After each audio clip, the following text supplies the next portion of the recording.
we're going to be doing areas under a curve.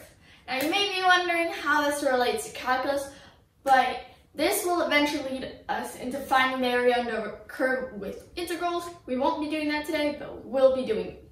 So before we go into actually finding the area of a curve, we need to know summation notation, because that's very important. So this is a sigma, and on top of our sigma is our upper limit. And sigmas usually represent 7. So the upper limit shows what number you're going up until, and the lower limit right here, k equals 1, shows what you're starting at. Usually it's always 1. And then we have an argument. So basically every time you're going to plug this number into here and then add 1. So it's going to be like whatever, you're going to plug 1 into there and then 2 all the way up until your upper limit. So let's go over some formulas that are helpful. If you have sigma notation with I equals 1 up to n, c, where c is a constant, then your sum is going to be c times n. And this makes sense because you have one singular number and you're multiplying it n times by, well, adding it onto itself n times. So that's just basically multiplying c by n. So our next example is we start at 1, going up to n, and we're just adding I. In this case, I is going to be 1, then 2, then 3, then 4. So it's just going to continue to increase until our upper limit n. And this, you might know this kind of formula already. It's n times n plus 1 over 2.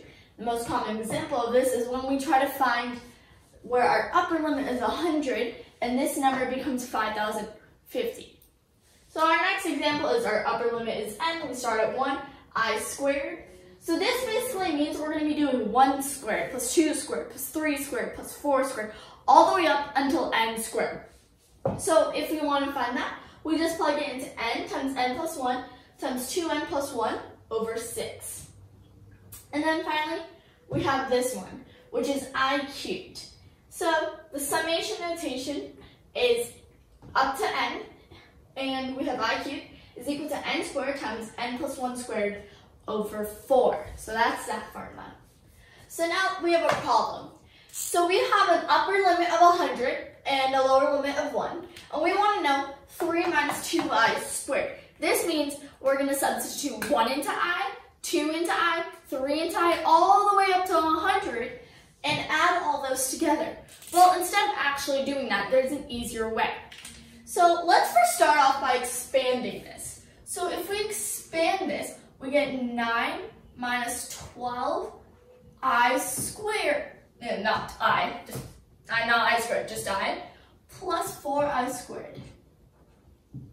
So now one thing that we can do, because sums are, we can break them apart, like adding 5 plus 6 plus 7 is the same as 5 plus 6 plus 7. So we can break this apart into just a group of 9, and then negative 12i, and then 4i squared. So we're going to do that. So we have, I'm not going to write the upper and lower limit every time, but I will write this. So we have 9 minus 12i. It's always good to write the upper and lower limit, but since I'm short on space, I won't be doing that. And then plus 4i squared. Notice how this is a minus because we have a minus here. Now, one thing that we can do is because we have a 12 here and a 4 here, we can just multiply that at the end, because this is technically like saying we have 6a and where a is 1 plus 2 plus 3. We can just bring out that 6, like distributed property, backwards. So we're technically factoring out the 12 and the 4. So we're going to have 9 minus 12 sigma I plus 4 sigma I squared. So now let's substitute the sigma i's into these formulas. So this first one, 9 is a constant. So we're going to use this formula, which gives us 9n. And in this case, n is 100. So we're going to do 9n times 100. And then we have minus 12 times we have sigma I, so we're going to substitute it into this formula. We're going to skip a little step and directly substitute our upper limit 100 into there. So we get 100 times 100 plus 1, which is going to be 101 over 2. And then we have plus 4 times I squared. And we're going to substitute 100 into this because that's I squared. So we're going to get 100 times 100 plus 1, which is 101, times 2 times 100 plus 1, because 2n plus 1, which is going to give us 201, ran out of space, over 6. Now we can simplify this. We get 900 minus, this is going to be 5,050.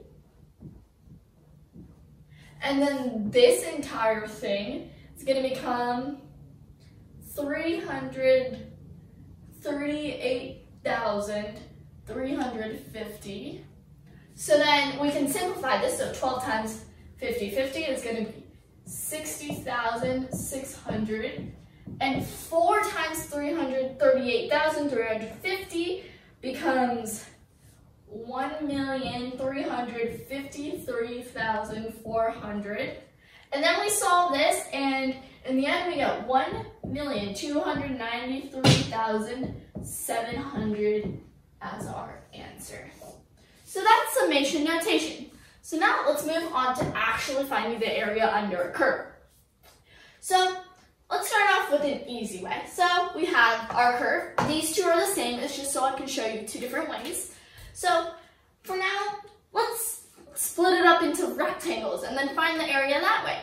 So for these ones, we're going to be using the right endpoint of each of these intervals. So let's see what happens.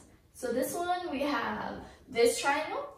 This one we have this triangle. This one we have this rectangle. And we have this rectangle. So it's pretty close to what our actual area is, and all we have to do is find the length of each of these intervals, which are supposed to be the same, but I can't really draw well. So these are all equal, and then we just have to find the height of all of these rectangles, and then find the area of them, and then boom, just add. But the thing is, it's not completely accurate, and we'll see how we can fix that in a bit. So for this one, we use the left endpoint for each of these. So now let's see what happens if we use the right endpoint. So in this one, we're going to go up to here. And in this one, we're going to go up to here. We're going to go up to here. Here. Now we have a different problem. So in this one, if you can see, we have a little bit of extra area. It's pretty close to the actual area under the curve, but we still have some extra. Here, we're missing some, which sucks. So, how can we fix this? Well, one way we can fix this is add more rectangles, but you eventually realize there's a point where you're gonna get super close, but you're not gonna get the exact number. So you might be wondering, how do I find the exact number? Well, you can use integrals, but today we're not going to be focusing on integrals. We're going to be focusing on using summation notation and limits. So we want to add more rectangles, and what better way to figure out what the area is than having the rectangles go to infinity? Well, how are we going to have the number of rectangles go to infinity unless we have limits? So we're going to need to combine limits and summation notation. And here's how. So first, what you would do is find the width of each rectangle. And all of these types of area under a curve problems are going to happen over a certain interval. In this interval, we have here from here, here to here. So in all of these problems, we're going to have some kind of interval. So we're going to find the width of each little rectangle. And each rectangle is going to have b minus a, where b is the second number in the interval, and a is the first number, over n. N is going to be our number of rectangles. And let's call this number, b minus a over n, delta x. This is the uppercase delta, and we have a normal x. So then we're going to find the endpoints. And the endpoints are these points I have here. Because that way, we can find the height of each rectangle. Because that's important in finding the area of each rectangle. Because we have width and then we want height. And just for our convenience, we're going to be using the right endpoints. To find the right endpoints, you're going to take your first number in your interval, and then you're going to add that plus I delta x. The I is just going to be what you substitute in every time. It's going to be helpful in our summation notation. And let's call this number Ci, C base I, C sub I. And then we're going to add in the summation notation. So first, we are going to use the summation notation to find the height of every rectangle, the sum of all the heights. So basically, we have our upper limit of n, which is n, the number of rectangles. And then we start at 1, because we're not going to have 0 rectangles. So then we have f of c of I, which means we're substituting our c of I, or our height, or our endpoints, into each function. We're going to substitute that into the function, so we know like the exact height. And then finally, we have, by the way, these are like the x coordinates. These are going to give us these numbers. And when we substitute it into here, or that's when we get our height. That was a bit confusing, sorry about that. So these are going to give us our x coordinates of our right endpoints. And we're going to substitute those endpoints into our function to get the actual height. And then the summation notation, or sigma, is going to add all those heights together. Once we add all those heights together, we're going to multiply it by delta x, which, as we said here, was our width. Finally, we're going to get some kind of simplified version here with n, and all we have to do is find the limit as n approaches infinity. That shows how many rectangles, as the number of rectangles goes to infinity. Once we find that, we get our solid exact answer.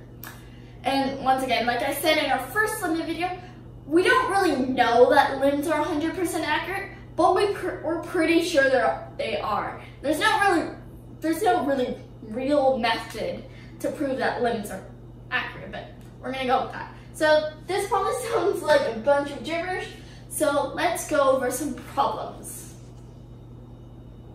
So our first problem on finding the area is y is equal to negative x squared plus 5, and we want to find the area under the curve in the interval 0 to 2.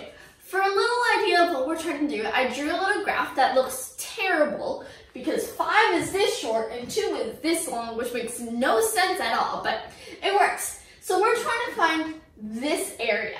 So first we're going to start off by finding the width of each rectangle. We're going to do that by finding delta x using the formula b minus a over n. Remember, b is our first number and a is our next number. So in this case, b is 2 and a is 0.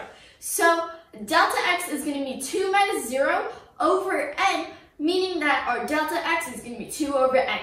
Next step is finding our endpoints. So we're going to use the formula c1 is equal to a plus I times delta x. So c1 is our endpoints, and then we have a, which is our first number in the interval. In this case, it's 0. So we're going to plug that in, and we get c1 is equal to 0 plus I times delta x. I times delta x, which is 2 over n, just gives us 0 plus I times 2 over n. In the end, c1 is just I times 2 over n. Then we're going to put it in summation notation. We're going to have our upper limit be n and our lower limit be I is equal to 1.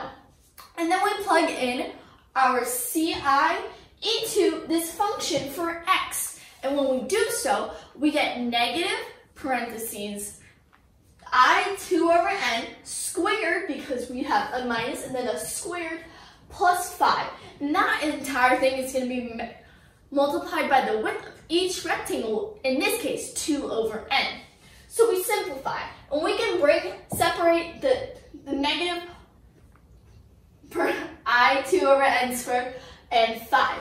And once we do that, we can bring the 2 over n out, because that's a constant, and we can just factor it out. But we have to be careful. When we factor it out, we have to factor out 4 over n squared because the 2 over n is squared. So if we're going to bring it out, we have to square. So that's a common mistake, so make sure you guys don't do that. So then we have our normal summation back. Like I said, I recommend writing the upper and lower limit. I just didn't write it because I don't want to kill my hand. So then we have our 2 over n, and then we use our formula. So remember, for I squared, our formula was n times n plus 1 times 2n plus 1 over 6. So we have that here. And then 5, if we're finding a summation notation with just a constant, we just do 5 times the upper limit because you're just adding whatever that constant is to itself until the upper limit. So it's the same as just multiplying it by the upper limit, in this case, n. Then we simplify, and not going to go through the whole process because it's just algebra. We simplify and we get 2 times 11n squared minus 6n minus 2 over 3n squared.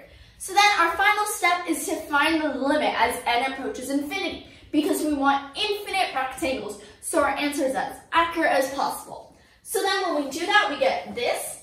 And when we remember our rules for finding the limit to infinity, we have to look at the largest degree. In this case, the largest degree, which is easier to see when it's simplified, is 2. And the largest degree for numerator and denominator is the same. So you're just going to take the constant in front of the largest degree on the numerator and the constant in front of the largest degree in the denominator and just have that as your answer because that's how limits to infinity works. So our answer in this case is going to be, we have a 22 in front of a degree 2, and the 3 in front of a degree 2, which is our highest degree. So our answer will be 22 over 3. Our second problem is f of x is equal to 4 minus x squared, and we're finding the area under the curve between the intervals between the points 0 and 1. So let's start off with the width. The width, once again, we're going to use our formula to find delta x. So our width, or delta x, is going to be b minus a over n. In this case, 1 is going to be b and 0 is going to be a. So we're going to have 1 minus 0 over n is equal to 1 over n. And then we're going to find our endpoints, or c sub I. So c sub I is going to equal a plus I delta x. In this case, a is 0 plus I, we're going to leave it as I delta x, which is 1 over n. So our c sub I is going to be I 1 over n. So now we're going to substitute it in our summation formula. So we're going to have summation, and our lower limit is I equal 1. We're going to substitute I times 1 over n into this, so we're going to have 4 minus I 1 over n squared, and this entire thing is going to be multiplied by 1 over n. So now let's simplify this. So we can write our 4 separate from this part, which is going to be, if we bring the 1 over n out, we get 1 over n squared. Remember the squared, 1 squared is 1. You do not want to make that mistake because a tiny error can lead into your entire problem being wrong, which just sucks. So then we have times, that was an ugly sigma, sigma I squared. And this entire thing is going to be multiplied 1 over n. And then we're going to put in our formulas. This is going to be 4n minus 1 over n squared times, this is going to be n times n plus 1 over 2. And this entire thing is going to be multiplied by 1 over n. So when we do that, we get 4n minus n times n plus 1 over 2n squared, because we can just multiply the denominators, times 1 over n. And then we can simplify this even further, so we're going to combine these two and then multiply by that. When we combine these two, we're going to rewrite 4n as something over 2n squared. So we're going to multiply top and bottom by 2n squared, and we're going to get 8n cubed. So let's do that. So when we combine this, we're going to have 8n cubed minus n times n plus 1 times 1 over n.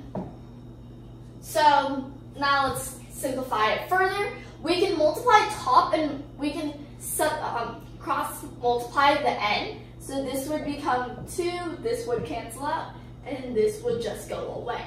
So then we're left with 8n squared minus n plus 1 over 2n squared. So then we try to find the limit as it approaches infinity, and we get